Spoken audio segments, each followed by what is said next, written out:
Good afternoon. I am Leslie Johnson, a member of the board of City Club of Portland, and it is my great pleasure to welcome you to today's program. City Club of Portland is hosting a debate between the candidates for Portland City Council Position 3 in the November 2022 election. More than 100 years ago, City Club hosted its first public forums and debates. While a lot has changed since then, City Club continues to strive to be an independent, nonpartisan organization committed to providing a space for people to gather and participate in lively conversations and research about the critical issues confronting our communities. City Club is committed to supporting and defending an open and inclusive public square, and our dedication to this belief requires transparency and accountability. The public exchanges this week about charter reform only emphasize the need for this work and for fostering our public square. We support open dialogue in which opposing points of view can be heard and discussed to move solutions forward. While City Club generates research and adopts positions as an organization, members always represent a range of views on any given subject. If this mission resonates with you and you are looking for a community to learn and grow with, I invite you to join us as a supporter today. You can start by becoming a City Club member. Members vote on important issues like board elections and research recommendations, and lead committees like this one that made the program possible. Click Become a Member in the menu bar at the top of your screen, or visit pdxcityclub.org/membership to learn more. You can also support City Club's work by making a donation. City Club is proud to offer all virtual programs at no cost to our members and non-members alike, because we believe the ability to participate in our democracy should never be conditioned on economic circumstances. Donate today to help us continue and expand our efforts to increase the accessibility of our programs. Click Donate in the menu bar at the top of your screen, or visit pdxcityclub.org/donate. Since 1913, City Club has been sustained through the generous support of our members, individual donors, foundations, nonprofits, partners, and sponsors. We are grateful for the collective support from all of our supporters, and we hope you'll join them. Finally, I want to express appreciation for the work of Maya Harris and Josh Carrillo, the producers of today's debate, City Club's communications manager, Kayla Kennett, and the entire Fall 2022 Debates Committee for working so hard to make this event possible, and for my fellow board members for carrying on this work. I'd also like to thank our partners on today's program, including our community partner Chevron and media partners KGW News, X-Ray.FM, and Open Signal. It is now my pleasure to welcome David Molko, moderator for today's debate. David joined KGW in January 2022 as an evening news anchor. A 5-time Emmy Award-winning journalist and television news anchor and correspondent, he has more than 15 years' experience in international, national, and local storytelling. This is David's second appearance for a City Club debate. David, welcome back. All right, thank you, Leslie, and a warm welcome to all of you watching to the 2022 debate for Portland City Council Position 3. We are proud to be partnering with the City Club of Portland, and while KGW News has the final word on the questions posed to the candidates today, the City Club has established the guidelines for the overall format for the next 75 to 90 minutes. So let's introduce the candidates right now in alphabetical order. Rene Gonzalez is a businessman and lawyer who currently serves as managing partner for both his law firm and a software company. He served on a number of civic organizations, including as a board member for the Portland Children's Museum and for the Library Foundation, as well as president of Oregon's largest youth soccer club known as UPDX. During the pandemic, he also co-founded ED300. That's a group of thousands of families which advocated to bring back in-person learning and to restart sports. And Joanne Hardesty is the current Portland City Commissioner, who holds position 3. In that role, she oversees Portland Fire and Rescue, the Portland Bureau of Transportation, and the Office of Community and Civic Life. In 2018, Hardesty became the first Black woman ever elected to City Council. She is a civil rights leader and former president of the Portland NAACP. She also previously held public office as a state representative for North and Northeast Portland. Hardesty is also a U.S. Navy veteran. So Commissioner Hardesty, Mr. Gonzalez, welcome to the debate. Thank you. And I should point out that from this point forward, you have both agreed to be addressed by your first name. So we thank you for that. You're welcome. All right, before we get started, though, let's get to some ground rules. We're going to begin with opening statements. You will each have 2 minutes. We'll follow that with an open question and answer section on everything from homelessness to public safety to leadership. Candidates, you will have 90 seconds to respond to those questions. The City Club has provided a timekeeper, and candidates, we ask that you observe those limits and to be respectful of one another's time. So Joanne, Rene, the City Club has also allotted each of you 2 30-second free speech passes. Now, you can use those at any stage of the Q&A to respond to your opponent or to further make a point. I just ask that you make that clear to me by raising your hand and letting me know that you want to use one of those. All right. Now, following the first section, you'll each have an opportunity to pose a question to each other. We'll have details on that later, so don't worry about that. And then finally, we're going to wrap up with questions we have selected from those submitted by City Club members, followed by then closing statements. Okay, keep in mind, though, that I could jump into debate at any time with follow-ups to seek a clarification, response, and so on and so forth. But with that, let us get to opening statements here. The order determined by a random drawing conducting by City Club just before we got underway here. We're going to go in the same order for opening and closing statements. When we get to questions, we're going to be alternating who goes first here. All right, so I think, Rene, you won that coin toss and you chose to go first. Your opening statement, please. You have 2 minutes. Thanks so much, and thanks so much to the City Club for hosting us today.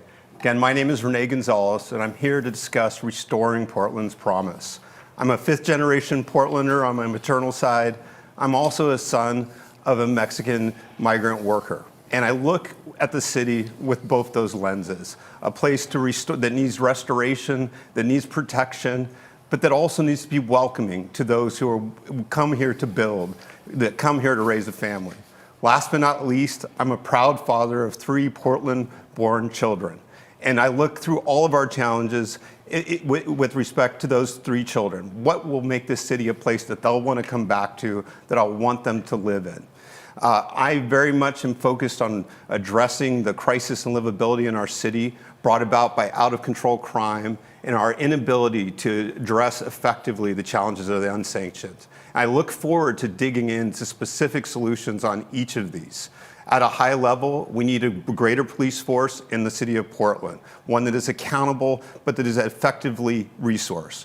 We need to restore and center victims in our criminal justice system.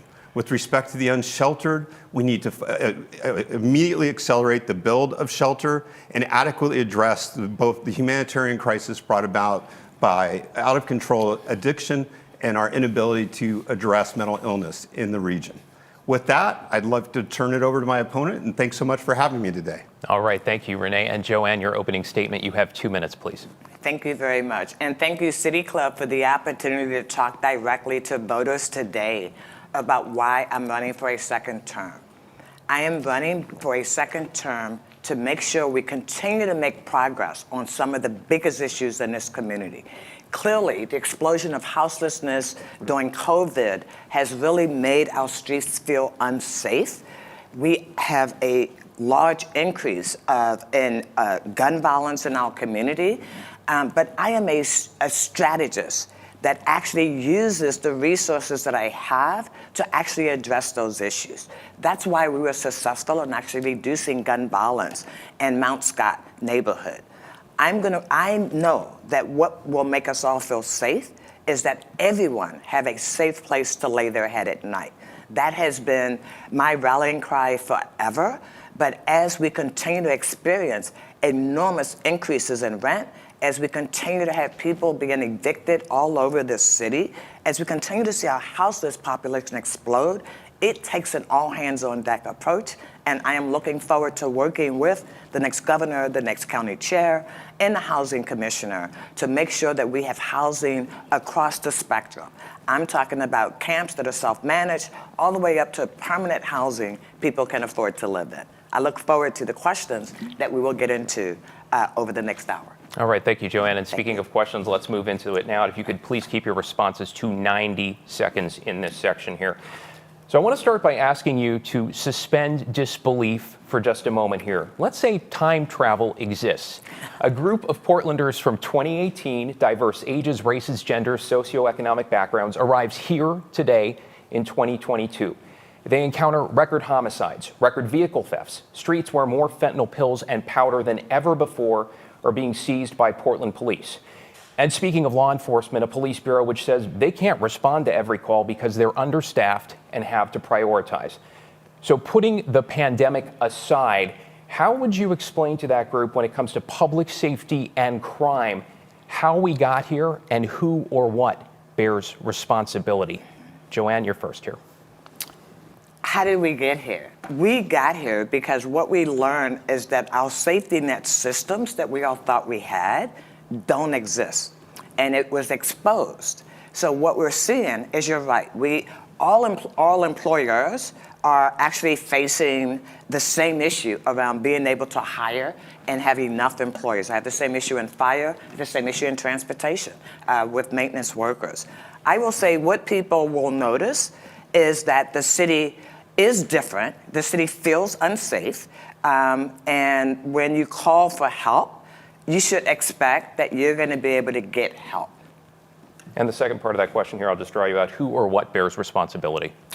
Well, it's a multitude of responsible parties. I would say the failure of the state to provide adequate mental health care is the number one issue. Number two, we passed a ballot measure to decriminalize drugs, but what we didn't do was actually put the treatment components in place. And so what we're seeing is people really suffering on our streets with addiction and with other issues. And so had we actually done both together, that would have actually made it better. And so I would say the blame is all around, and it's all around with government and a lack of investment and things that serve real working people in this community. All right, Rene, same question. When it comes to public safety and crime, how did we get here and who or what bears responsibility? Well, we spent too much time preaching and pandering and not enough time protecting. We cut police at the height of strife created during the pandemic. This was a historically bad decision. We created an environment that makes it so difficult to attract and retain high-quality public safety officers, partially from the rhetoric coming out of downtown City Hall, as well as a criminal justice system that centers every venerable goal except victims and except true justice. So a combination of opportunistic politicians, a commitment to ideology over protecting our citizens has created this mess in terms of our criminal justice system, in terms of where we are in terms of crime. With respect to challenges of the homeless and our unsheltered, we have been unable, and particularly the challenges of addiction and mental illness in those populations, we continue to experiment without testing first. Measure 110 was a gigantic experiment statewide. So far, it is a catastrophe. And voters get to own that one, unfortunately. We all collectively voted for that. We didn't ask enough hard questions at the front end. We were overpromised and underdelivered in terms of the addiction services that were supposed to come online when we approved that. So I'd start with that. All right. I'd like to use one of my 30 seconds. Of course, go ahead, Ms. Hardesty. Thank you. I just want to dispel the myth that one police officer lost their job during my time on the Portland City Council. When we cut $15,000 from programs that showed that they were not effective, 40 police officers were available for whatever the police chief wanted to assign them to do. Not one officer lost their job. Today, there are 100 vacancies in Portland Police Bureau's budget that is currently budgeted, and again, no one lost their job. We did not cut police, we cut ineffective programs. May I use my 30 seconds? Yeah, absolutely. Go ahead. So not only we cut $15 million and eliminate crucial specialists in addressing gun and gang violence, we also created an environment that was inhospitable to police officers. The rhetoric that came out of downtown that was unwelcoming to police officers, those combinations, it wasn't just budget cuts that has led to historic lows in police staffing in the city of Portland. We've driven them away. We've driven them to adjoining jurisdictions that are more welcoming to police officers. We can balance accountability and public safety. We just haven't done it in the last 4 years. Well, speaking of policing, and we're going to jump ahead here, and then we're going to come back to gun violence. But let's start with this because it just, you just brought it up here. Let's start with Mr. Gonzalez because I think, Joanne, you just went first. So, Rene, you're going to take this first. You've been endorsed by the Portland Police Association. Right now, work is underway by a group of 20 appointed by City Council, the Police Accountability Commission, to provide a framework for a new police oversight board. Now, it could be years before a new commission is in place, even though this is something Portland voters approved back in 2020. So the question to you specifically, Rene, do you believe the Portland Police Bureau needs new oversight and reform? And if so, what changes would you prioritize? Yeah, so public oversight, and police accountability are cornerstones of a free democracy. It is absolutely essential in an urban setting in particular with high density that police are always accountable and responsive to citizen oversight. So we continuously look at ways to address this in the city of Portland. That work will never end. We'll never reach the end of coming up with the right structure of police oversight or community oversight of police. What was passed in 2020 was promised big. It looks like it's going to take years to actually implement. It appears that was rushed to the ballot, unfortunately, given the true execution challenges we're finding in rolling that out.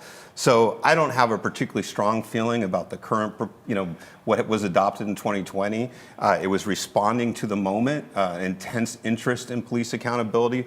But I want to be crystal clear. That work never ends. As a free society, we always have to do the hard work of balancing public safety and police accountability. And I hope that we can fully implement what was approved in 2020 here soon. Just briefly, is there something that you would point to specifically in terms of reform and accountability that needs to change? I think cultural competency is a huge piece. And so one of the challenges we have in any urban police department is you largely recruit from suburban areas, folks outside of the city that are policing inside urban location. You have to meet people where they're at. And when certain segments of the community, you say something, but that's not quite what they hear because of their life experiences. That plays in terms of race, that plays in terms of religion and socioeconomic class. So I think cultural competency has to be a centerpiece of any dialogue about how community interacts with police. Yeah, there's your time there. Joanne, I've got a question for you, a different question about policing and policing reform. So you once told Marie Claire, the magazine, back in 2020 that Portland police were lying or even committing arson in order to justify attacking community members, that they provoked crowds who were otherwise peacefully protesting to turn violent. You later apologized for that. At the time, the president of the Portland Police Association called you part of that problem. Now, this year, the mayor fired a police officer who leaked false information accusing you in a hit and run. You also sued the Bureau.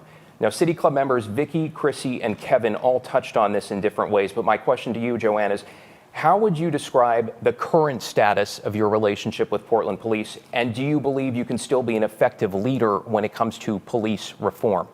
Thank you so much for that question. Yes, I do believe I am a very effective leader when it comes to police reform. I meet regularly with Chief Lavelle, and I meet regularly with Deputy Chief Fromm. I also meet regularly with all the first responder bureaus as we roll out Portland Street Response.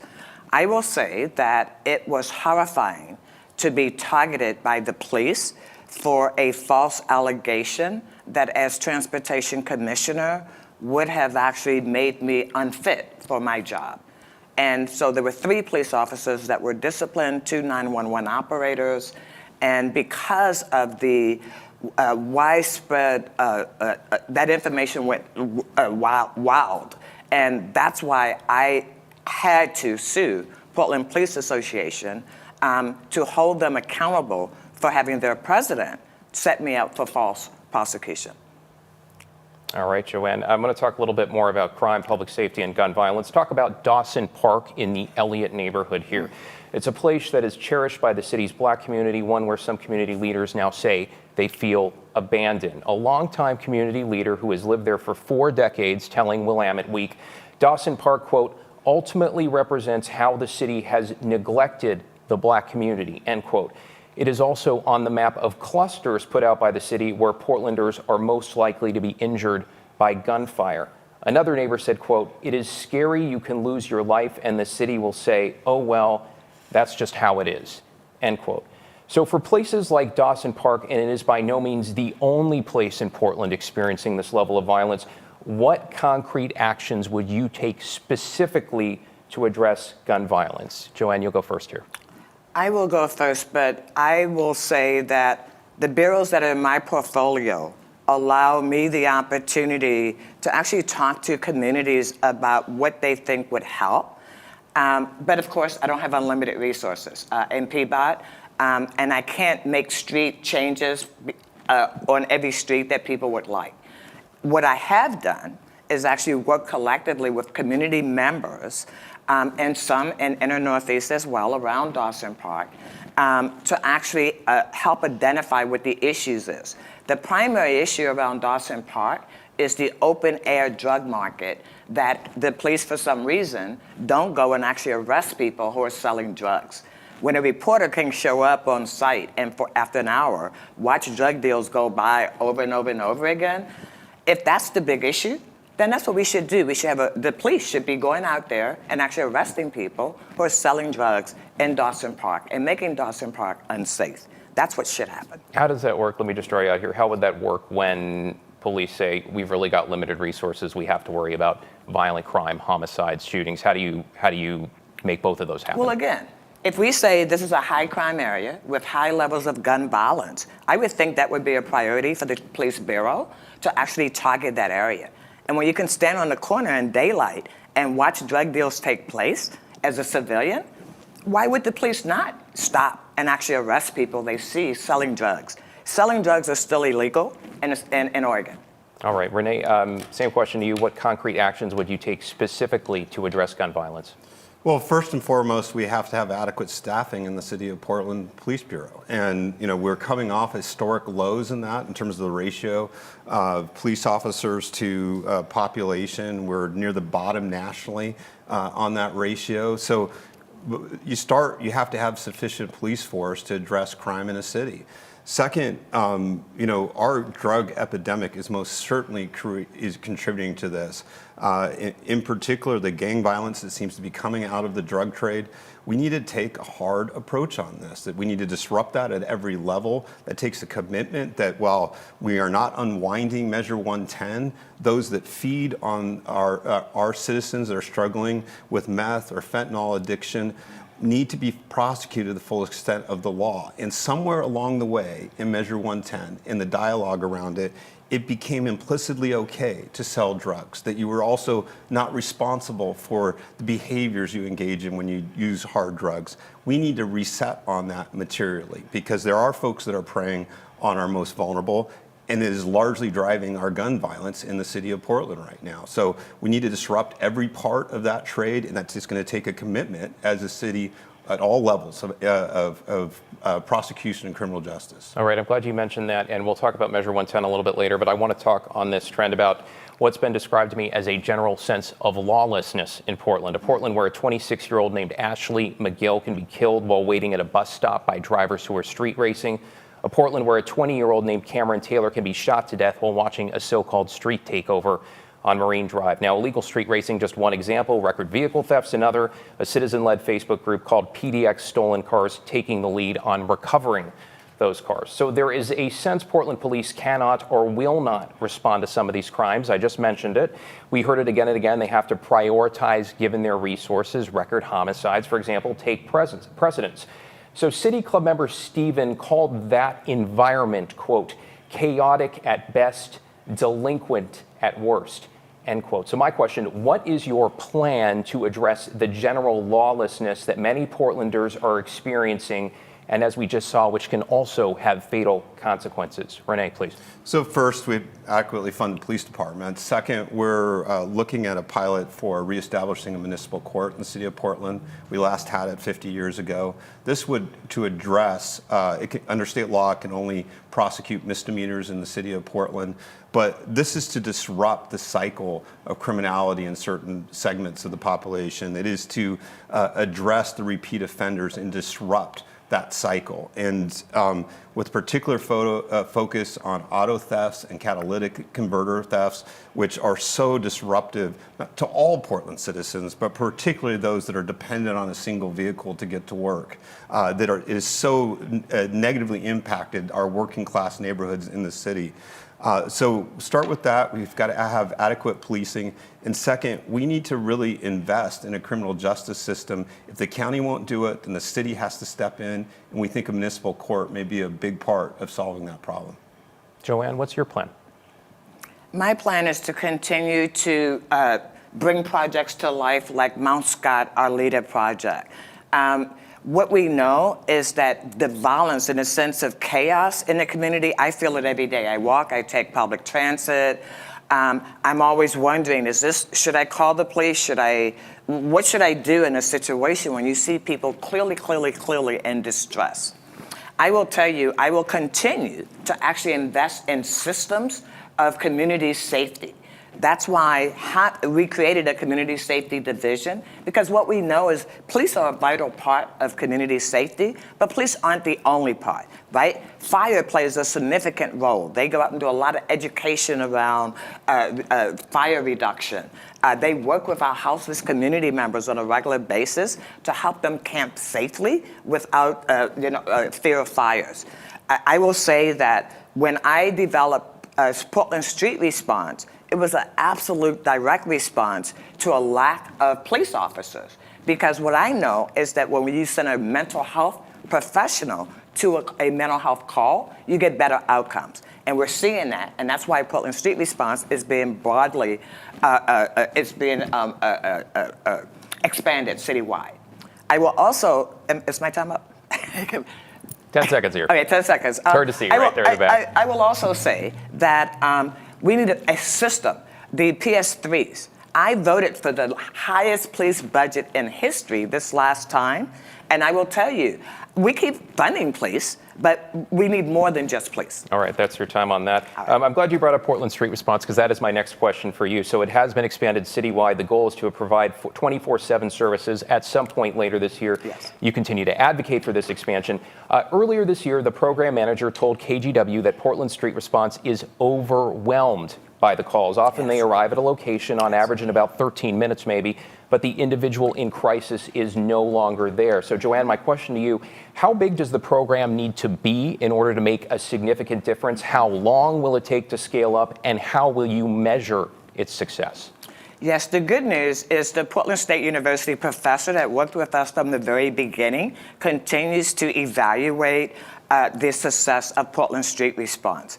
Robin was absolutely right. As you know, July 1st, the city of Portland was authorized to expand Portland Street Response citywide, but that didn't mean that as of July 1st, we had all the staff, all the equipment, everything we needed to make Portland Street Response fully function. So we're in the process now of actually putting that infrastructure in place, and we're getting it there. We're now at about 10 hours. We're close to actually being able to say, and I've been telling people, please don't say it's available citywide, say we're expanding citywide, because it does take time to make that happen. And I will say, the success we've seen so far actually helps Portland Police a lot. And I have actually, that's why I meet with the directors of all the first responder bureaus regularly, because I don't want Portland Street Response to be a model that runs from call to call. It was not created to be a first responder that just, jumped from one thing to the other. The whole reason Portland Street Response exists is to take care of people where they are and provide for their most basic needs at that time. And sometimes that takes an hour, sometimes it takes 2 hours, sometimes it takes a few days for them to continue to interact with them. And so we have to remember, Portland Street Response was not designed to be just run from call to call to call. It was designed to be a humane approach to people suffering on our street. And in terms of measuring its success, just briefly? Oh, yeah. And so we continue to have, we're still working, we still have under contract Portland State University, a collaborative on homeless services that has worked with us from the very beginning. That professor comes to City Council once every 6 months to give us the update. So we do surveys, we do interviews with people who've been treated by Portland Street Response. Right. So we are getting it from all, and we get it from the community. The community tells us. Updates every 6 months or yes. so. Mr. Gonzalez, I'm sorry, Rene, stuck on formal titles here. Right. Do you support the expansion of Portland Street Response, and if so, to what extent? You know, I think Portland Street Response serves a venerable end, right? The non-police intervention with those suffering from mental illness, distress, or addiction, interacting with those on our street as much as possible is a commendable goal. And there's a comparable county program that's been working for a number of years as well. They are part of the equation, and anytime we can peacefully engage with those on the street to get them into services, that's a positive thing. So I appreciate that part of the program. I do think we need to recognize that we're not seeing a decrease in the numbers on our streets since Portland Street Response was adopted. We're still feeling as a city overwhelmed by the unsanctioned camps throughout its borders. So I think it's a part of the equation. I don't know that I have a particularly strong opinion right now of whether it should be further expanded or not, but I am generally committed to non-police intervention as much as possible with those on our street to get them into social services. Now, so that seems like something the two of you agree on in principle there. Next question for you, if you could keep your answer to about 30 seconds here. This is going to go to Rene first and then Joanne as we're alternating here. So last Saturday around 10:30 in the evening, I encountered a man having a mental health crisis. He was screaming in the middle of an intersection and along the sidewalks and slamming a rock the size of a football onto the ground again and again. He could have seriously injured or even killed someone. Less than 24 hours earlier, I encountered a woman dancing barefoot in the middle of traffic, posing danger to herself and causing cars to dangerously swerve around her. So my question, who do you believe should be responding to these types of emergencies, and what, in your view, is an acceptable response time? Less than 30 seconds, Rene. So the first scenario, if someone's engaging in violence, that's a threat to property or to person, police have to be the first interaction there. That's to protect others, that's to protect our city. Second scenario, if someone is engaged in a mental health crisis that does not clearly articulate a threat to others, then we want to look at non-police intervention in that scenario. Okay, Joanne, your thoughts on that? My thoughts would be that Portland Street Response would be the most appropriate first responder in that situation. Either of you have a thought on an acceptable time of response in those scenarios? Well, of course, you would want someone to get there as quickly as possible, and so the model is getting there in less than 4 minutes would be the ideal. Unfortunately, we don't do that today because of the overwhelming number of calls that come into 911. And I will say 50% of them are for unwanted people.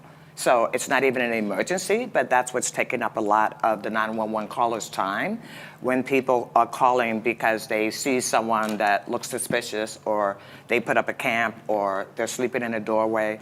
And we've looked at those calls, and about 50% of them have been for that purpose. Mr. Gonzalez, briefly. I think 4 minutes seems like a reasonable target, but we're pretty far from that right now. Okay. And in general, I mean, especially with Portland Street Response saying 13 minutes on average for the calls they get to when people are there. And I'd like us to at least benchmark against other cities. I mean, we shouldn't be determining that in the vacuum. We should look at other cities our size and how long does it take to respond to those type of instances. Okay. So.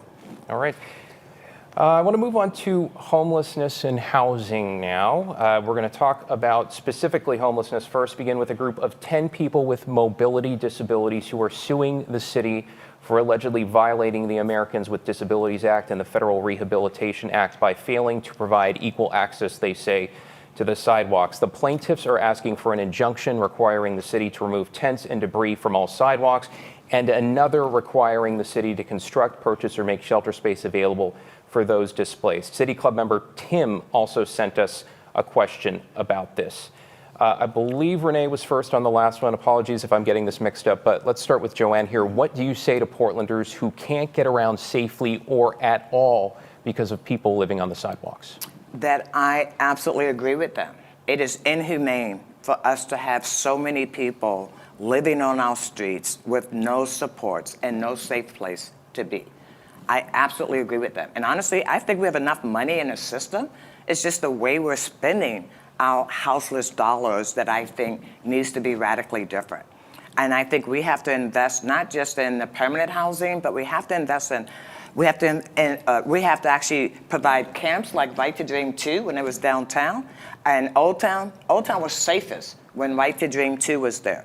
It was a camp that was managed by homeless community members. We need many more of those across the city. We need the city, the county, and the metro to take all the land they have now and actually allow people to safely camp on the land that they have now that they're not using. And I'll talk to you about city land in just a moment as well. But Rene, if you want to respond to that, what do you say to Portlanders who can't get around safely or at all because there are people on the sidewalks? Yeah, I mean, you've been too patient for too long. You know, those are common areas for all of us. And for our disabled Portlanders not to be able to traverse a sidewalk, the city is required under the ADA to make that usable for them. For cyclists who can't bike because of extended RVs on this all throughout the east side, we have ceded the commons to a small segment of the population. You have a right to be outraged about that. You have a right to demand from city that those be cleaned up. Last but not least, children on their way to work, on their way to school. This is an element. When we did outreach in the primary, we did 200 calls in Spanish. This was like the #1 complaint. I want my children to be able to walk to school safely in Spanish. And so we have failed Portland citizens in this regard time and time again, and we need a reset there. All right, and you touched on this briefly, Rene. You talk about relocating people living out of cars and RVs to safe locations. So what's your plan? How would it work? Yeah, so we start with, we do have to put on the table large shelters as an option. And whether that's excess land at Metro or other city land, that has to be part of the equation. We've been taking too long to address that. Second, you know, in terms of discretionary dollars, we give, depending on the year, anywhere from $40 to $50 million to the Joint Office and Homelessness. That's the city does, and it's more closer to $50 million right now. You know, there has been an ideological bent towards housing first, as interpreted in Oregon. That's at times been more focused on long-term housing. I think we need to allocate our discretionary dollars at the city level towards shelter of any sort. And that includes safe sleeping spaces, that includes low barrier, but as much as high barrier shelter as we can. Last but not least, we have generated an environment in the city of Portland that has been so focused on the gentlemen out there whose lives are on fire, that we've really failed to address the needs of those people on the margins that are housing unstable, that could fall into homelessness, that could fall into unsheltered. And I would really prioritize that segment, the families, those seniors that are housing unstable, that could fall into homelessness if we don't protect. All right, Ms. Hardesty, Joanne, apologies again. In your platform, you talk about expanding safe, stable, overnight campaign options for RVs and cars as well. To my knowledge, the proposed Safe Park site that's along Northeast Sunderland has yet to open. It would only have space for 60 RVs. Is by referral only. It is just a single location. So my question to you, why not establish larger scale sites where anyone with a vehicle can be referred? Well, you would be creating a enormous, a football field. Well, or multiple large-scale sites, but enough that there's enough for everybody out there where there's a need. Yes, and Commissioner Dan Ryan is the one that's been working on safe villages for the last 2 years. My role in the one at Sunderland Yard was to negotiate with the port so that we would move PBOT's equipment onto port's property because, of course, with federal land, they have restrictions on what you can do. So that's been my role. I was the first one that made a site available when Commissioner Ryan said he was looking for places for his safe villages. So that's what I did. agree with you. I think we need many more of those. And I actually think we need to actually go around and collect a lot of abandoned cars that are in every neighborhood in the city of Portland. All right. Any other safe park sites in the works that we should know about at this point? Not that I know of. I've been waiting for Commissioner Ryan to complete what his vision has been. I've been working with my colleagues at the county and at Metro to actually talk about other opportunities. So I have nothing I can announce today, but I can tell you those conversations continue. All right. And just in that same vein here, this question, Joanne, you'll go first because it is a new question. So a variation of this came in from City Club members Susan, Corinne, and David. Again, members, thank you for your questions. We appreciate that. Whether it is RVs or people camping in tents on the sidewalk or maybe in city parks, what is your approach to those who are offered a safe place to move to and for whatever reason refuse to go? What then? Joanne, please. So what I have learned as the mayor has continued to do sweeps is, and when we say that people got 20 people accepted shelter, but the other side of that story is it's for that night. So if you've taken people's worldly possessions and you've given them a bed for a night, the next morning they're still houseless. And as we've seen all over the city, all we're doing is pushing people into neighborhoods rather than giving them a safe, clean place that they can stay and prosper. Just to draw you out here, what if it's not for the night? What if it is a permanent or semi-permanent arrangement and they still refuse to go? What then? Well, there are many reasons people refuse to go to shelters. As someone who's been on the Board of Human Solutions for 14 years, we provide housing for very low-income families. I can tell you there are many reasons. Sometimes you can't take your pet. If you have a pet, that's your loved one, right? Sometimes if you're a mother, if you have a son over a certain age, you cannot bring that son into the shelter with the mom, right? So we can't just say if somebody says they don't want it. We have to understand why. Is there a barrier that we need to be moved so that we can help them get to a safe, warm, clean place? All right, and that barrier could include pets. It could include pets. It could include having a child of a different gender over a certain age that they can't bring with them into a shelter. So there are many reasons. I wouldn't just assume that because somebody said no that it wasn't that they don't want a warm, clean place to be, but we should spend more time. If they said no, why is that? What is the barrier that we can help them do away with? Rene, your thoughts here? Well, we need to treat it as a continuum. There's not a single segment or unsheltered population. We have a diversity of individuals in that environment. The example of a single mom with children that's often used in this discussion, absolutely we should be looking to find ways to meet them where they're at. The good news is, for the most part, the city and the county does a good job of offering shelter to that segment of the population. The opposite extreme, we have a segment of the population that engages in horrific criminal activities in our unsheltered camps. They prey on our compassion at times. They need to face the criminal justice system if they don't move. And in between are the hard ones, the social resistant or service resistant that are suffering from some form of mental illness or addiction. I think as a society, we have to continue to balance the expectation that they have to meet us somewhere along the line. As a society, they have to take a step forward and we'll work to meet them somewhere in between. So bottom line, it's a continuum. It's not one size fits all, but if you're engaging in bad criminal activity in an unsanctioned camp, you move, and you're going to face the criminal justice system if you don't. Okay, so just to draw you out, just in case I misunderstood here, you would make camping on city streets a crime under certain circumstances? Well, let's be crystal clear. It has been illegal in the city of Portland to sleep in an unsanctioned camp since 1981. That is existing law under Portland city law. We are subject to Ninth Circuit restrictions and Oregon state law restrictions on our ability to enforce that existing ordinance on our book. So that's not new law, that's existing law. The challenge in any time you're looking at enforcement is when do you fully enforce and when you don't, right? And that's where the concept of a continuum is. We are seeing people prey on our unsanctioned camps. Those we go after very directly. We fully enforce the ban to the extent we can. For families, for others that are struggling, we try to meet them halfway. And your time's up there. I guess the question too, for me, as well as I imagine members watching, is Boise, the ruling you referenced, applicable when there is not a place to go. But if there is a place to go, right. again, this is for both of you, maybe briefly. Again, a lot of Portlanders are wondering, what's then? What is your approach? Rene, briefly. You've got to go to shelter, or you're going to face the criminal justice system. Okay. And at the same time, we look to evaluate the legitimate concerns that folks have about those shelters, and we continue to improve the offerings. Okay, and Joanne, just to draw you out on this point again.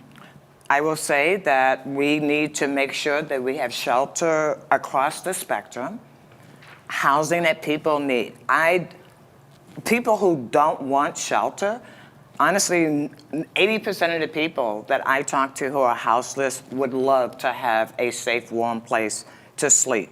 The other 20%, because of other issues, might need to be in alcohol or drug treatment. Certainly fentanyl is playing a huge role in how people are experiencing that issue on the street, right? So in that case, what we need is actually drug treatment programs to put people in who are suffering from drug addiction. And let me jump in here because that is my next question. All right. So we'll reset the clock to All 90 right. for you here. Joanne, what role do you believe the city should play, if any, in providing access to mental health supports and substance abuse treatment? And what is your vision to make that happen? So, we have 3 governments. We have the state government, the county government, and the city. The city is actually responsible for the infrastructure, right? The city actually created the joint office because there was this desperate need, right? But all the money for mental health treatment and alcohol and drug treatment all comes into the state, and it goes to the county. What we need is a better relationship with the county to make sure that when those dollars come in, that they are investing them for the people who need it most. Rene? Yeah, so I think in general, I agree with Joanne's description. It's not really the city's primary responsibility to deliver either addiction or mental illness services. That's unfortunate when those systems are breaking down. The city bears the brunt of those failures. Our role can be to disrupt the hard drug trade from a criminal justice perspective, to cut off access to those hard drugs in the city of Portland. That is a city responsibility. Second, there is a gap in our current service model when you're dealing with folks with very high toxicity of either meth and fentanyl in their body. There's no good place to take them in the city of Portland right now, at least for that immediate emergency intervention. There's a project called Beacon that the county and city are working on together to help address that issue. So I think for that emergency intervention, the city will continue to have a substantial role, but true drug treatment or addiction treatment and mental illness, we just have to be very loud advocates that are and good partners with our other government entities in how we address that. All right, before we get to a question to each other, I have one more question in this section for each of you. We're going to talk about leadership and professional and personal responsibility. Rene, this question is for you. Pending your appeal, you're facing $77,140 in fines and penalties for Portland's small donors elections program for paying $250 a month. Elections officials say for campaign office space they say has a fair market value of $6,900 a month. A spokesperson for your campaign told KGW you disagree with that, given the, quote, dismal state of downtown, and, quote, landlords are desperate for any kind of compensation, end quote. Elections officials say your campaign's actions go against the whole point of the small donor program. My question, do you believe the same rules that apply to everybody, including all campaigns, should also apply to you? Absolutely. I'm an East Sider. I've been there on my entire, for the last 20 years. And as we emerged in this campaign and it looked like we had a good chance to get to the runoff, it was very, very important that we got downtown. Downtown is facing some very unique challenges in our collective difficulties with crime and homelessness. Landlords can't fill first floor vacancies right now on the commercial side. So the rules absolutely apply to me. We have a disagreement in interpreting the regs with the city right now. That's the extent of it. It's a technical disagreement. It is not a philosophical one. So from here, does this mean, I guess, what happens next for you? The city rejected, I guess, your request for reconsideration. What are you planning next? We will appeal. On advice of council, we will appeal.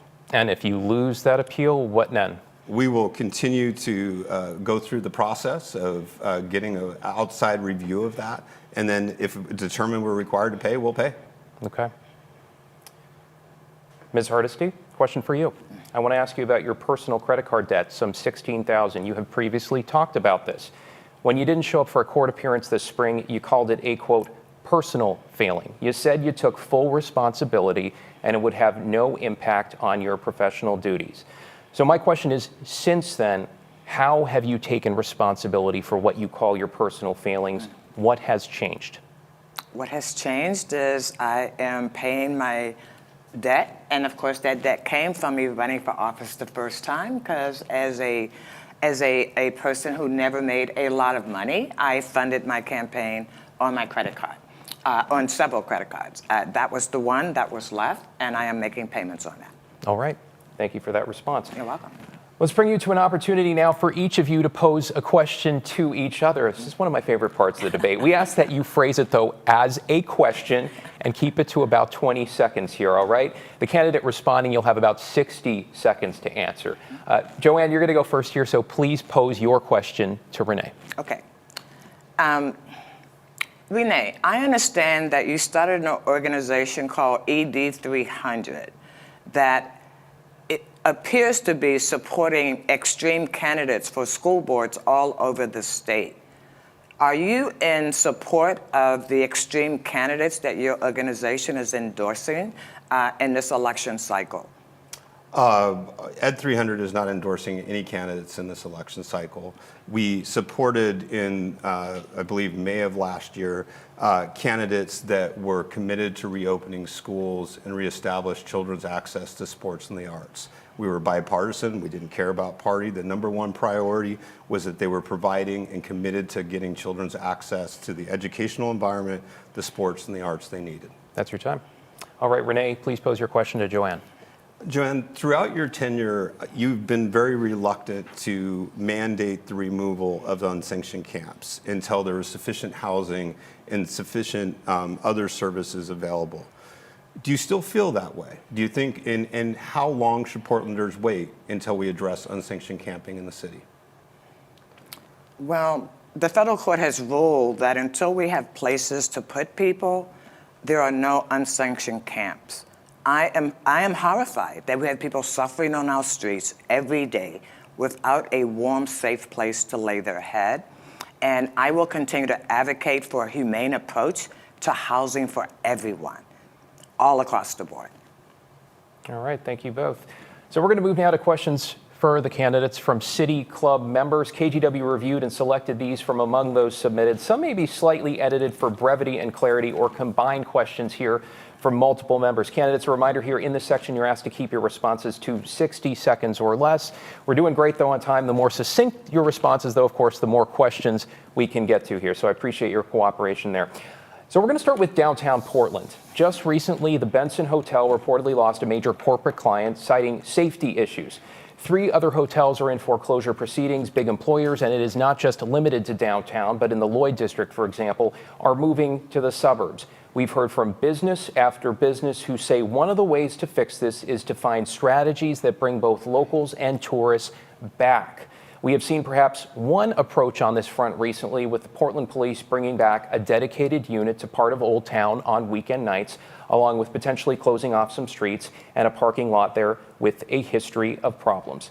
So Josh and Matt both asked, what is your vision to improve the climate in downtown to make it a more attractive and safe place to operate a business? Joanne? I will say that I absolutely agree that Portland will become vibrant again downtown, and it will become vibrant if the city works with our government partners and start buying up a lot of the properties downtown that are just crumbling. We could buy them up, put them into a public land trust, and start making sure that we're building housing and commercial space at 60% of the area median income. Right now, today, musicians, creative people, they cannot afford to live in a city that we love. That kept me here in Portland for over 30 years, the creative class. I'd love to see us do artist space downtown with that cap at 60% of area median income. I'd like to see us do multifamily housing downtown, because right today, I have many people that work for me at the city that can no longer afford to live in the city of Portland. And it's only going to get worse next year when the rent goes up, anticipated about 40%. That's huge. And that's going to have a huge impact on more people being houseless in our community. Did you say 40? And if I can ask, where did you get that number? Well, what we heard, actually, I'm sorry, I was quoting a headline in a paper from a woman who was living in a low-income, supposedly restricted unit, and her rent's going to go up 40%. 14.3% is what rents potentially could go up across the board. Right. So today, if you have a one-bedroom, they rent at $1,600. That same one bedroom would be $1,722 a month if rents go up 14%, as we think they will. All right, Rene, your vision to improve the climate downtown to make it more attractive. This is a question from, and a safer place, I should say, to operate businesses. This came from Josh and Matt. So there's some shorter term and longer term pieces. First and foremost, we have to stabilize the environment down there, and that's very much driven by it being unwelcoming because of crime and unsheltered camping. And so that is a citywide effort to address those issues, but people will not go downtown if they don't feel safe on the MAX, on the multi-use pathways, getting in there and being down there. So fundamentally, we've got to stabilize as soon as possible. Longer term, there are potentially material shifts in the way people live and work post-pandemic. And looking at the current mix of office and multifamily downtown, I actually think that is a good idea for us to think about over the long haul. Last but not least, we got to get our arts and sports fully protected downtown. They draw a lot of people down into the city. We need to get those up and operating 100%. All right, on the business front here, we have a follow-up from Erica. She writes, small businesses and beloved places have lost significant income due to large camps, unsanitary conditions, and the crime that surrounds them. Would you support reimbursing them for lost income as well as cutting tax obligations so they can stay afloat? Rene. Well, we have to look at every way we can to stabilize our small business community. I haven't heard of that idea per se, so let me think about it a little bit. But looking at what our small businesses are paying in terms of fees to the city, their direct taxes, I think really continue to be creative in how we alleviate their burden in the city is in order given their crisis right now. Joanne, your thoughts here? I think we should be finding ways to help small businesses survive and thrive. I also had not heard that idea. No one has brought that idea to the city council yet. But I do think we have to be creative. But when we say small businesses, I want to be really clear that when I say small businesses, I'm talking small businesses of 20 and less employees, which is really the lifeblood of the city of Portland. And so a lot of times we put big businesses in the same clump that we put small businesses in. So when I say small, I'm talking 20 and under number of employees. All right, a quick follow-up from me on the same vein, talking about downtown and the economy here. City workers have not been required to work full-time in person, or return to work, I should say. Willamette Week reporting that some have expressed fear. Quote, why is it city employees' responsibility to rejuvenate a dangerous, unsafe downtown? One employee asked. So the question is, do you believe the city should be leading by example by requiring workers to return full-time? And if not, why not? Joanne? I believe that the work world has changed radically since COVID. We've learned that we can do some things virtually, some things we can do in person. I think the city, just like most major employers, will continue to have a hybrid model. The question is, what's the appropriate number of days for people to actually be in their office? And if every city employee that actually worked in the downtown core was there, you're only talking about 2,000 people, right? That would be downtown. And I will say, we as a city council have not decided on what an appropriate number is. I can tell you my office works 2 days a week downtown. I ride public transportation and walk all through downtown. And for people who say downtown isn't vibrant right now, that has not been my experience over the last month. You can see the life coming back into downtown and the smiles and people just out enjoying themselves. And just to draw you out here, is 2 days appropriate, to use your words, or do you think it should be 3 or 4? I think that if the work is done and it's being done appropriately, that it doesn't, we learn now. I mean, if you'd have told me a year ago I could run City Hall from my couch, I'd have said no way, right? But we've learned that we in fact did that for 2.5 years. And so now we're working a different type of model. I think this model is a model that most major employers are using, and the city's not any different. Okay, so two to 3 words. days a week, I think would be perfectly fine. But I also will say I have many people working for me who have never been able to work from home. Firefighters, maintenance people, they've Right. showed up every day since COVID and have never left. All right. Renee, your thoughts? Well, I think it needs to start at the top. So city commissioner needs to be in City Hall every day unless they're out and doing constituents interactions. And I would make that a requirement as well of my immediate reports. That's the 4 or 5 staff members you may hire if we prevail in November. They need to be in the office every day unless they're out doing constituents interactions. I don't think managing the city from the couch has worked for the city of Portland. I think we're seeing that every day. It's not just the outcomes on our streets, but the inability to collaborate effectively across bureaus, across city commissioners. I think you need to spend some time in the room together. Last but not least, anyone with facing constituents on a regular basis within the body of City Hall workers, we need them in the office the majority of time. And whether you're doing permitting, all of this, when you're talking about rank and file, it's subject to negotiation with the workforce. But if you're facing constituents or you're at the top of the heat, you need to be in City Hall regularly. All right, Joanne said 2 to 3. Do you have a number? I think if you're talking constituent services, it's a majority of time. So 3 days north. Okay. If you're talking city commissioner, they need to be there every day, or unless they're out in the field dealing with constituents. All right, and just one quick follow-up from me here, if you could keep it to one word or maybe a sentence if a word is too tight. Renee, let's start with you. How do you feel walking around downtown Portland? A word or a sentence, please. Still happy to be downtown. So happy. I'm still happy. Okay. Joanne, a word or a sentence. How do you feel walking around downtown Portland? Cautiously optimistic. All right. We're going to talk about housing now. This came from Amy. She writes, Portland is tens of thousands of housing units short of what is needed. To that, I'm going to add some additional context from a recent New York Times article about starter homes. It reads, in Portland, a lot may cost $100,000. Permits add $40,000 to $50,000. Removing a fir tree 36 inches in diameter costs another $16,000 in fees. This is from the New York Times. Quote, you've basically regulated me out of anything remotely on the affordable side, end quote. This is from Justin Wood telling the paper. He's the owner of Fish Construction NW.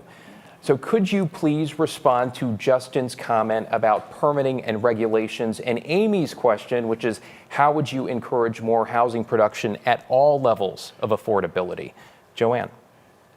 All levels of affordability. What does that mean?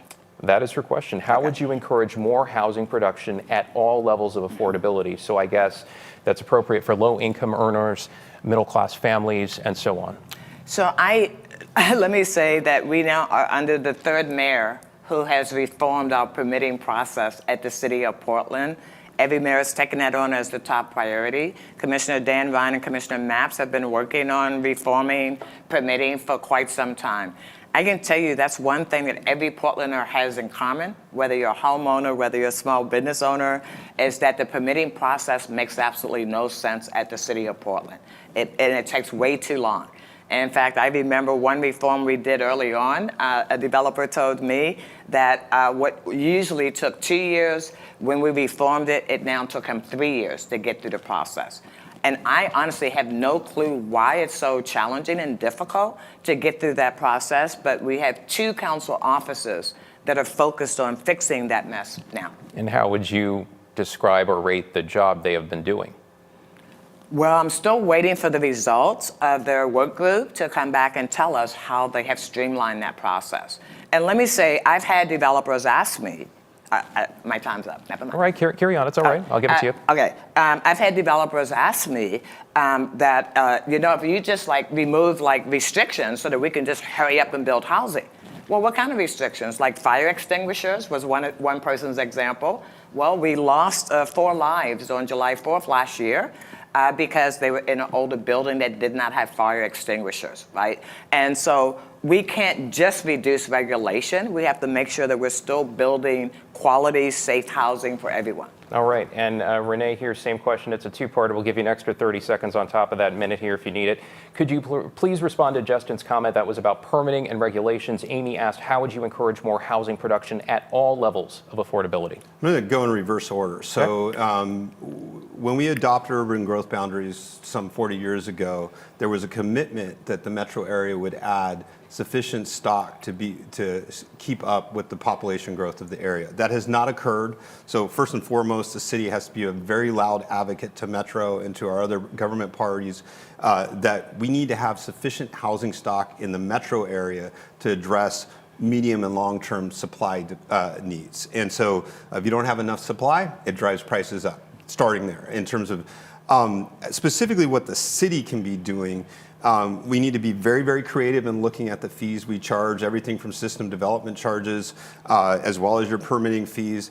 But let me be crystal clear. On the medium term, we are not building anywhere near enough housing in the metro area or in the city. That may mean reducing fees that we charge as a city, including system development charges. Other piece, when we're talking about the different levels of housing, we adopted inclusionary zoning some years ago. It was a venerable goal. We were trying to drive affordable housing. But what we're seeing now is a lot of 19-unit projects in the city. That has, again, led to insufficient supply in the city. I think we need to look at the relative mix of carrots and sticks to spur both single-family and multifamily housing in the city. And right now, we came down a little bit too hard on the sticks. It's not leading to the sufficient supply we were hoping for. All right, thank you for that. Let's talk about the once-in-a-decade effort to reform how Portland governs itself. This is happening right now. The plan was put on the ballot by the Charter Commission. We've seen Commissioners Dan Ryan and Mingus Mapps both come out against various portions of this proposal. The mayor seems to be leaning that way too. Now, we know Commissioner Mapps is involved with an alternative plan we expect to see in the coming days that could potentially go to voters at the earliest sometime next year. We've got questions here from City Club members Catherine, Vadim, and Bobby. Let's start with Rene here. Will you vote yes on the charter reform proposal, and why or why not? At this moment in time, I'm a no. I think it is too complex to implement, potentially too expensive, and a number of provisions are experimental, at least in the United States. They have been adopted overseas. Having said that, I think the city is clamoring for charter reform. I would like to compare side by side what Mr. Mapps will propose as early as next week, compare the two side by side, and then make a final decision at that point. But right now, I'm a no. All right, Joanne, you said on September 7th you were personally still evaluating the proposal. Ballots are going to be in the mail in less than 3 weeks, so will you vote yes on the plan, and why or why not?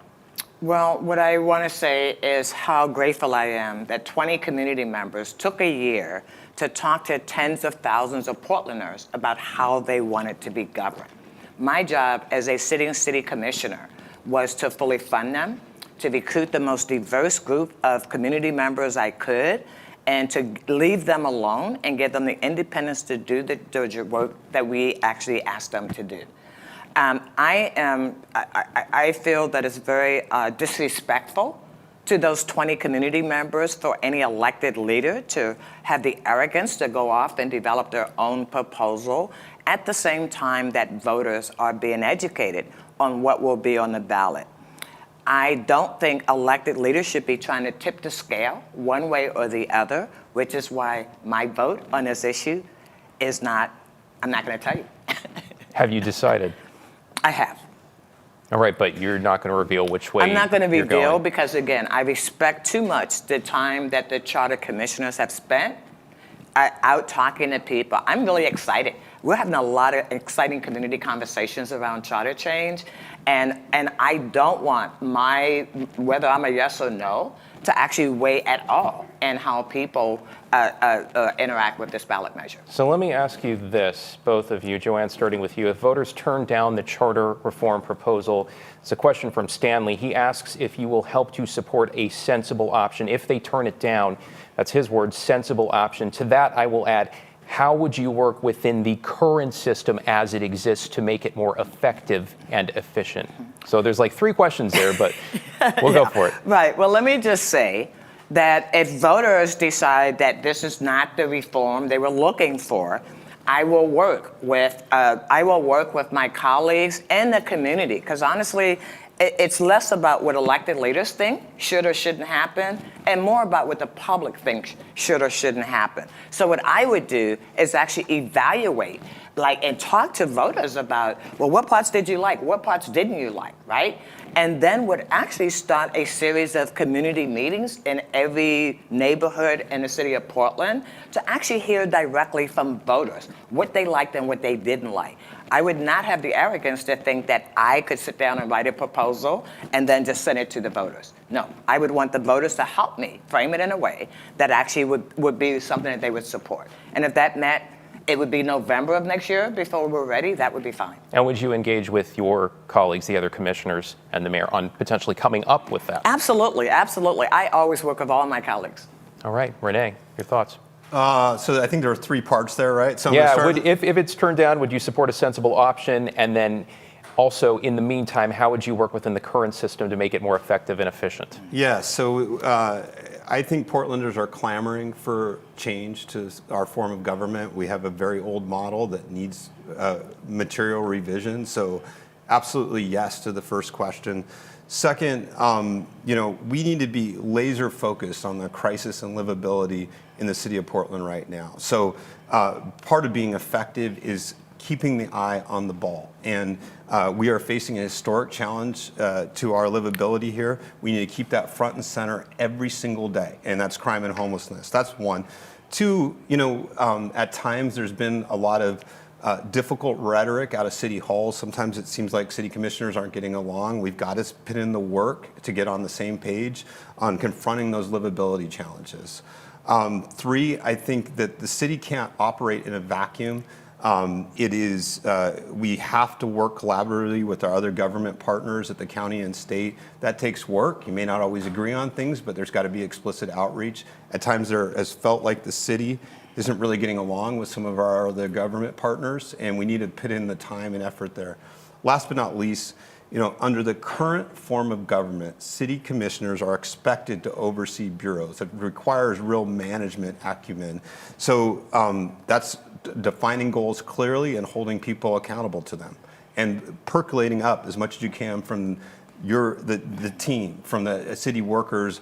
How do we solve these problems so that are directed? I'm going to cut you off there because that's time there. Yeah. Joanne, just briefly, Use do you my want? other 30 seconds? Absolutely, and I was going to have you respond anyway to that remark about not getting along. How would you characterize how you relate to your other commissioners? Well, thank you. Save my 30 seconds for later. No, I may need it. I marked it off for you here.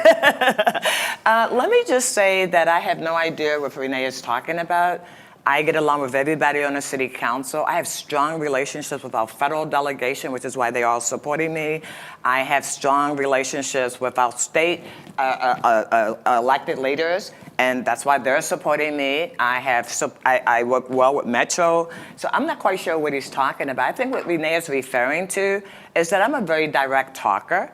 And some people are uncomfortable with direct talkers. They prefer people to talk in sound bites and mumbo jumbo, but I'm direct, I am clear, and may not be everybody's cup of tea, but I'm okay with that. All right, I'm going to cut you off because that was a 30-second free speech pass there. Rene, would you like to respond to Joanne about what you were talking about? So 2 very specific examples. How we balance public safety with police accountability is an extremely difficult question.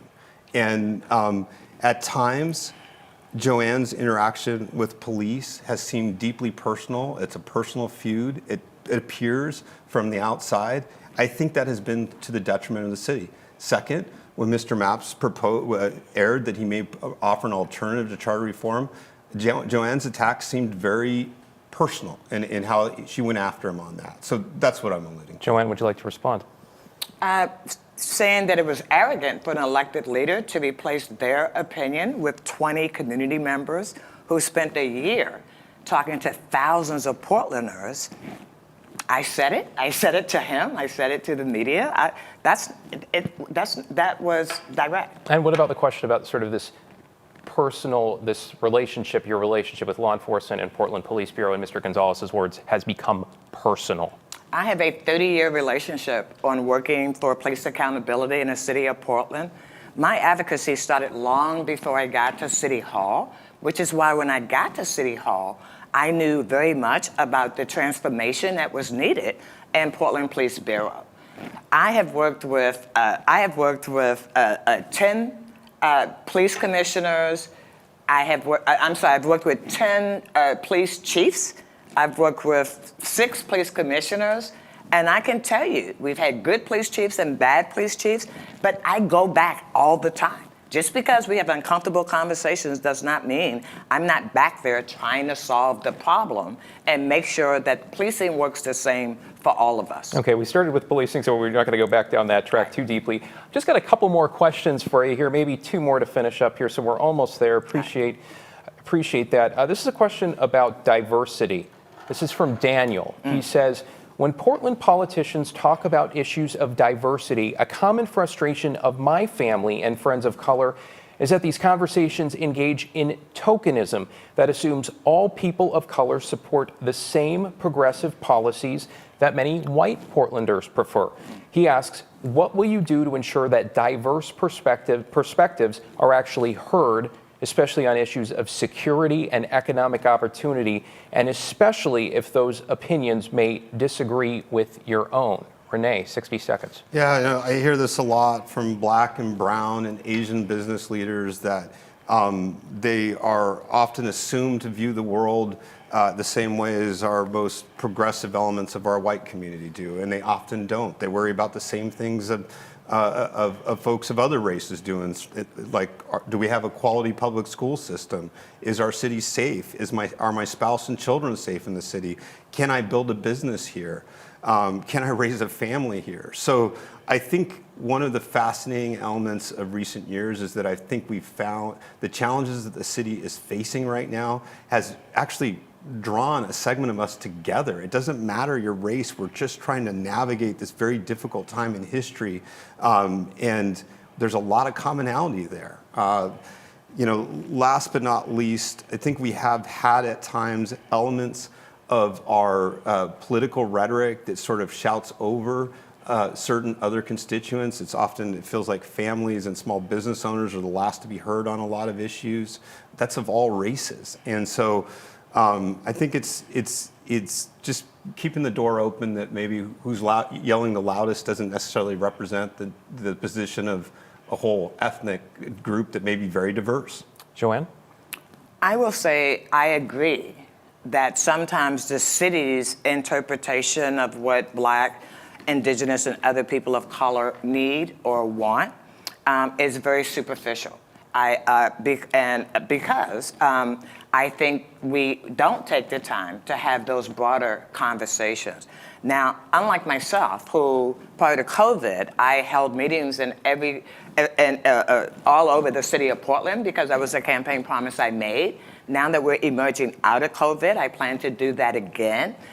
What I love having conversations with people that they don't think I'm going to agree with them, because I find that most of us have a lot more in common than we have different, and regardless of race, gender, or anything like that. I have seen at the city where there's 5 groups that are the only ones basically to get money from the city of Portland. And because of my leadership during COVID, we actually identified 144 new organizations that now have access to city resources because they're doing great community work, but they would have not actually have been getting money had we not taken the time to actually find out who's on the ground doing the work right now. And I did that, my office let that up. All right, thank you. I've got 2 more questions. I'm just going to wedge one in quickly here because I want to get to Kevin and Doug here. If you could just maybe a sentence or 2 maximum just for time here. They're wondering if you voted for Measure 110 and if you would support repealing it. Joanne. I did vote for Measure 110, and I would not vote to repeal it until we fully implement Measure 110. The pieces that we're waiting for is for those dollars to flow into local communities so that we can set up treatment all over the state. And to draw you out, then you might consider repealing it if that does not work to your satisfaction? If we don't get the treatment that was promised, I would consider repealing it, yes. Okay, Rene? I believe I voted for it. I would not vote to repeal it right now, but we need to take a hard look at its failed implementation and unintended consequences and reassess very soon whether that was the right path for Oregon. All right, and let's get to a final question. We're flipping order here, so Rene, this will go to you first, followed by Joanne. This is from Matt, who writes, Portland has been through a lot. Many of our residents' spirits are hurt and broken. We need City Council to help heal and to help create a brighter future. His question, what will you do to ensure the next 4 years are less contentious, less divided, less mean-spirited, and more restorative, more peaceful, more hopeful? Rene? Well, I think there's two dimensions. When you look at City Hall leadership, the language you use, how you respond to stressful situations, how you respond to social strife, they matter. Your voice is amplified there. So taking a step back as much as you can from emotional charged moments is super important as a city commissioner. Second, the pandemic did disrupt all aspects of life. It ripped asunder the social fabric in the city. It disrupted our access to the arts, to sports, to spiritual organizations, to economic opportunity. I think that some of the anger that we've seen in recent years in Portland is a direct response of that. So what we can all collectively do is to recommit to relive, to lean in on rebuilding our city. And that, I think, if people have positive outlets, I think that's going to address a big part of it. Joanne? I could not agree more that the city of Portland needs healing. And I'm surprised that we haven't taken the time to do that. I have been pushing my colleagues at the city that we should be celebrating those city employees that went above and beyond the call of duty when COVID first hit. I mean, I saw creativity that I had not seen before, and I want to applaud that. I think we should be having community healing. And in fact, we've invested some dollars in doing just that this summer. There were several programs around the city that were really about just bringing a community together to heal. After so many years of white supremacist activity in the city, of people living in fear because of white supremacist activity and because of the increase in gun violence, we do need to figure out how do we collectively heal. I will tell you, what I know is that most of us want the same thing. We want our kids to thrive in school. We want to live in a safe, clean house. And we want to be able to be economically sustained. We all want that. And I think we did a mistake when we opened That's schools. your time here. That's your time. We're going to get to closing. Without Councilman. I really do appreciate you both have been excellent about keeping to time so we could get to as much as possible. So my personal thanks to both of you for that. Thank you very much. I know it's hard to see the sign back there. We're going to move to closing statements now. You're going to each have 2 minutes. We will go in the same order as opening statements. So that means we begin with Rene. You have 2 minutes here to close. Please begin. Well, I want to thank again City Club for hosting us today, the moderator and Joanne for this insightful discussion, in my opinion. I'm going to reiterate a couple of pieces and then talk a little bit about the future for Portland. We truly are in a livability crisis in the city of Portland. In my opinion, we failed to clearly define the challenges that are contributing to our crime and our unsanctioned camping challenges in the city of Portland. We need to clearly address those issues, clearly define it, and be data-driven in it. We also need to take some of the emotion out of it and let conversations be had, let the analysis be done, but don't lead with anger, lead with calm, collected analysis of those problems. More broadly, and as we look to the future, the pandemic has potentially made permanent changes to the way people live and work.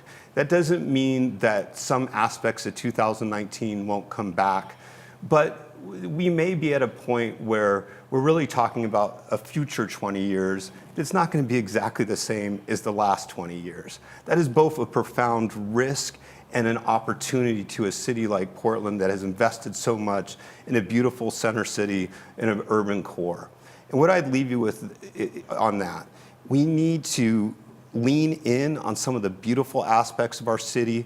We inherited beautiful parks from our predecessors, a commitment to multi-use pathways, bike paths, public transit. These are great elements of our city.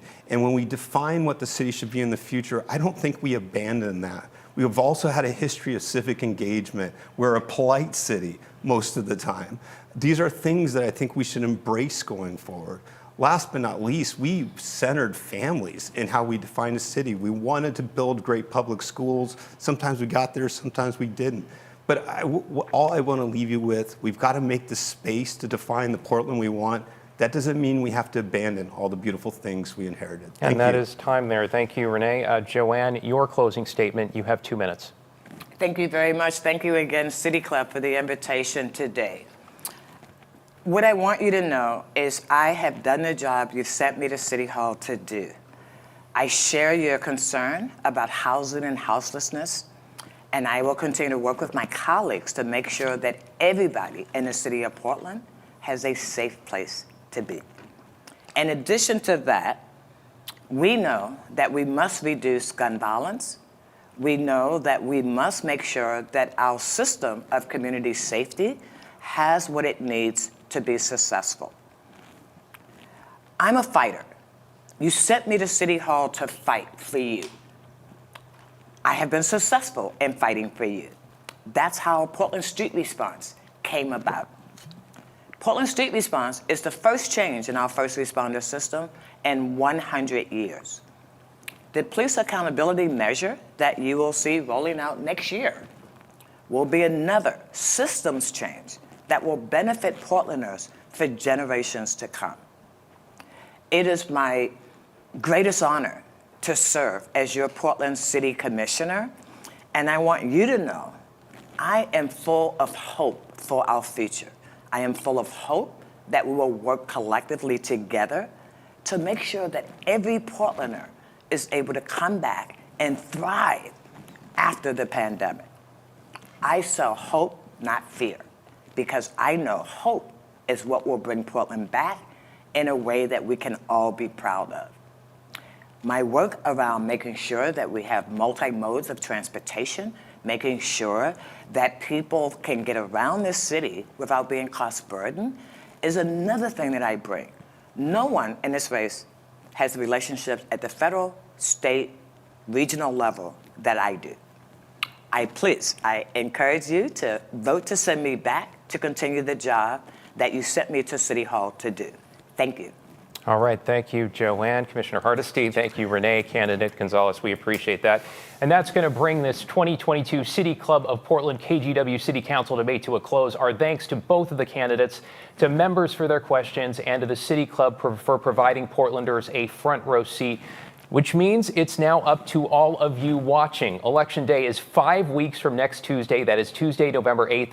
Remember to cast your ballots ahead of that postmark deadline that evening. If you missed parts of today's debate, we're going to bring you the highlights both on air and online starting this evening on a special edition of Straight Talk on both KGW and KGW.com. Thanks for joining us. I'm David Molko. On behalf of KGW and the City Club of Portland, have a great afternoon, and don't forget to vote.